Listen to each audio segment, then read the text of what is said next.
yer yuzida biror kishi la ilaha illalloh vallohu akbar va la havla va la quvvata illa billahi desa, kim aytyapti bu so'zni? Payg'ambarimiz Muhammad Mustafa sallallohu alayhi va sallam aytyaptilar.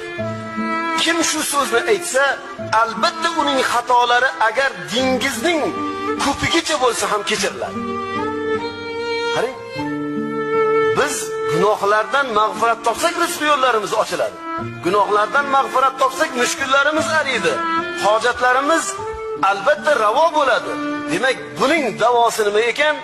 La ilaha illalloh vallohu akbar va la havla va la quvvata illa billahni aytsak, dengizni ko'pigicha gunohlari bo'lsa ham payg'ambarimiz sollallohu alayhi vasallam nima deyaptilar? Uni gunohlari kaforat topadi deyaptilar.